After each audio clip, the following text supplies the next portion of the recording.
एक producer director ने सलीम जावेद की कहानी पर एक फिल्म बनाने की ठान ली।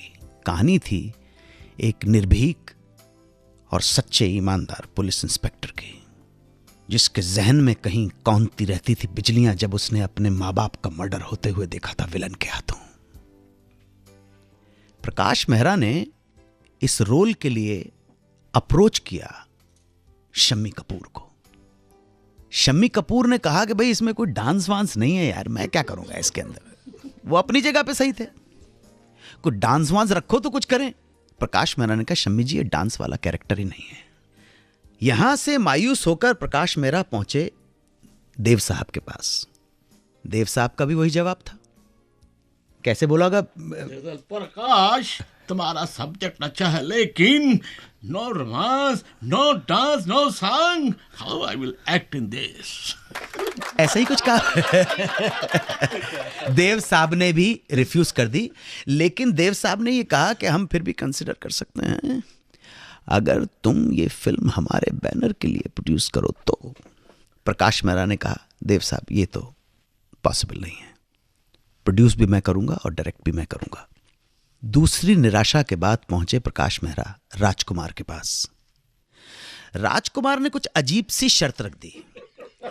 जानी तुम्हारी फिल्म तो करेंगे लेकिन एक शर्त है, हमारी शूटिंग के वक्त तुम डायरेक्टर हो, अपना चेहरा हमारे सामने दिखाना मत। जानी तुम बैठोगे मेरे सामने लेकिन बुर्का पहन।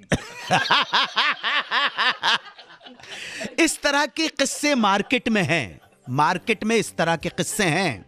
हर तरफ से निराश जब हो गए, 3 जगह पे प्रोड्यूसर डायरेक्टर जाएगा और तीनों हीरो रिफ्यूज कर देंगे, तो आप प्रकाश मेहरा के मन की हालत अच्छी तरह से समझ सकते हैं। पता नहीं कैसे प्राण साहब ने इनको रेकमेंड किया एक नाम, एक न्यू कमर का, दिखने में ओके, कन्वेंशनल लुक के हिसाब से कोई ग्रेट पर्सनैलिटी नहीं, लंबा चौड़ा, लंबी लंबी टांगे।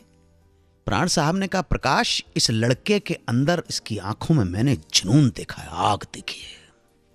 प्रकाश मेहरा ने इस न्यू कमर को बुलाया, इसका स्क्रीन टेस्ट लिया और इसको साइन कर ली।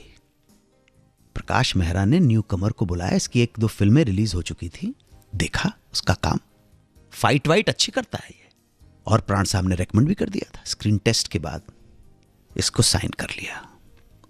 फिल्म की शूटिंग शुरू हुई। इस फिल्म में ओम प्रकाश जी का भी एक अच्छा रोल था।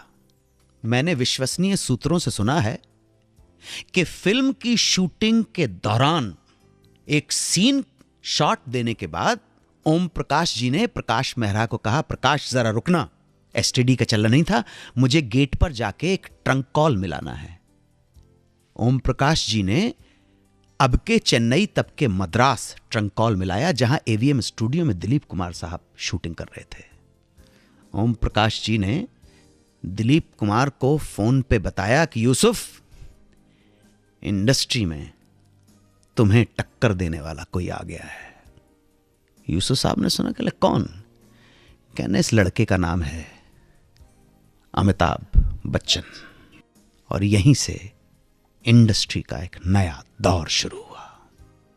यहीं से एक नई इमेज जनता के सामने आई। ध्यान रहे, उससे पहले इमेज थी लवर बॉयज की, रोमांटिक हीरोज की। लवर बॉय की नेक्स्ट डे लवर बॉय की इमेज को लेके आया था राजेश खन्ना। Romantic hero Dev Anand, Joy Mukherjee, Shammi Kapoor, Vishwajeet. यहां से आया एक एंग्री यंग मैन। और बात उसके बाद तो कहते हैं ना, rest is history. History. Amitabh Bachchan, salute Amitabh Bachchan को, सल्यूट उनकी फनकारी और कलाकारी को। 92.7 बिग एफएम पर सुनते रहिए सुहाना सफर विद अन्नू कपूर में 70 के दशक के सुरीले नगमे और उनसे जुड़ी दिलचस्प कहानियां, सिर्फ 92.7 बिग एफएम पर।